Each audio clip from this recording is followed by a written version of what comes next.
Hello friends, আবারও একটি নতুন রেসিপি নিয়ে তোমাদের সামনে হাজির হয়েছি।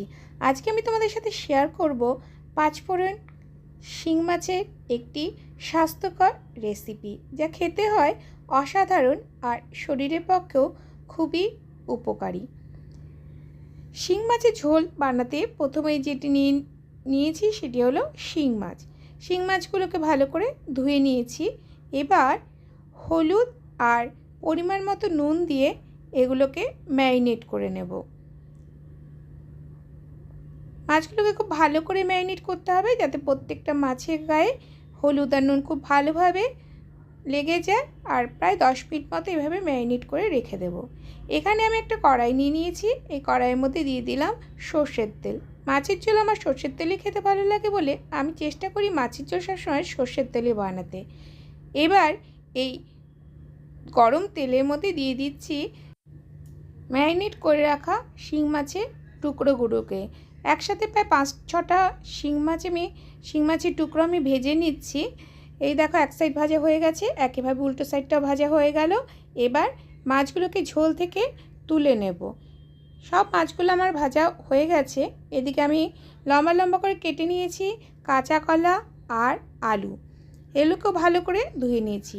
এবার মাছ ভাজা তেলের মধ্যে দিয়ে দিলাম এই আলু আর কলার টুকরোগুলোকে।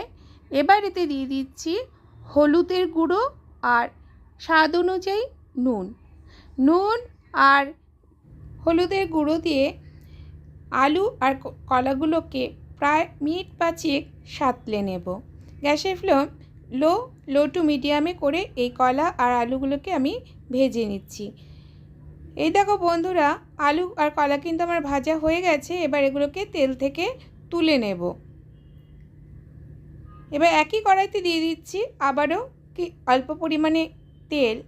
আর এই তেলের মধ্যে এবার দিয়ে দিলাম পাঁচফোড়ন। তোমরা কেউ যদি কখনো শিং মাছ পাঁচফোড়ন দিয়ে না খেয়ে থাকো, অবশ্যই ট্রাই করো, খেতে হয় অসাধারণ। আর দিয়ে দিলাম তেজপাতা আর একটা মাঝারি সাইজের টমেটো টুকরো টুকরো করে কেটে। এবার পাঁচফোড়ন, তেজপাতা আর টমেটো মিনিটখানিক এভাবে লো ফ্লেমে ভেজে নেব। এরপর এতে দিয়ে দিচ্ছি বাটা মশলার মধ্যে রয়েছে জিরে, আদা, কাঁচা লঙ্কা 4টা ব্যবহার করেছি, আর পেঁয়াজ। এবার এতে দিয়ে দিচ্ছি হলুদের গুঁড়ো আর নুনটা একটু বুঝিয়ে দিতে হবে, কারণ কলা আলু ভাজার সময় আর মাছ ভাজার সময়ও কিন্তু আমি নুন ব্যবহার করেছি, তাই নুনটা একটু কম পরিমাণেই দিলাম। খুব ভালো করে সব উপকরণকে মিশিয়ে দিলাম। তারপর একটু ঢাকনি দিয়ে ঢেকে দেব আর মিনিট 5 ধরে মশলাটা এইভাবে কষিয়ে নিলাম। দেখো বন্ধুরা, মশলা কিন্তু খুব ভালো করে কষানো হয়ে গেছে। এবার এতে দিয়ে দিচ্ছি ভেজে রাখা কলা আর আলু। এবার খুব ভালো করে মশলার সাথে কষিয়ে নিতে হবে। প্রায় মিনিট 2 ধরে এইভাবে লো ফ্লেমে কলা, আলু আর মশলাগুলোকে খুব ভালো করে কষিয়ে নিলাম। মশলা আর সবজির সাথে যত ভালো করে কষানো হবে, সবজির টেস্ট কিন্তু ততই ভালো হবে। এরপরে দিয়ে দিচ্ছি পরিমাণ মতো জলটা যেহেতু একটু পাতলা ঝোল রাখবো, তাই জন্য একটু বেশি পরিমাণেই ব্যবহার করছি। আর তোমরা যদি চাও কম ঝোল রাখতে, একটু কম পরিমাণে জল দিলেও চলবে। এবার ঢেকে দিলাম আর ঝোল প্রায় 7 মিনিট মতো ফুটিয়ে নিলাম। এবার চেক করে নেব আলু আর কলাগুলো পুরোপুরি সেদ্ধ হয়েছে কিনা।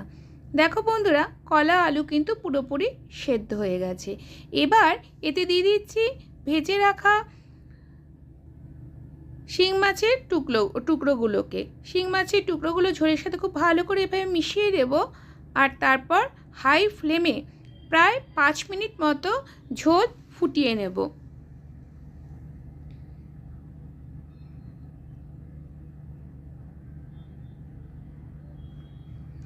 5 মিনিট হয়ে গেলে এর মধ্যে দিয়ে দিচ্ছি গরম মশলা গুঁড়ো। ঘরে বানানো গরম মশলা গুঁড়োই ব্যবহার করছি। আর দিলাম খুবই সামান্য পরিমাণে ঘিটা অপশনাল, না দিলেও চলবে, তবে দিলে টেস্টটা বেশি ভালো হয়। ঘি আর গরম মশলা ভালো করে মাছের ঝোলের সাথে মিশিয়ে দেবো আর তারপর গ্যাসের ফ্লেম বন্ধ করে দেব। দেখো বন্ধুরা, তৈরি হয়ে গেলে ইয়ামি শিং মাছের ঝোল।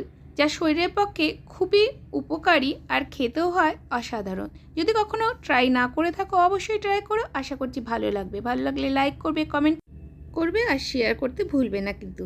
যারা চ্যানেলে নতুন এসেছে, চ্যানেলটিকে এখনও সাবস্ক্রাইব করনি, তাদের কাছে অনুরোধ রইল চ্যানেলটি সাবস্ক্রাইব করে পাশে থাকার। ভালো থাকবে সবাই, ফিরে আসছি খুব তাড়াতাড়ি নতুন কোনো রেসিপির সঙ্গে। ততক্ষণের জন্য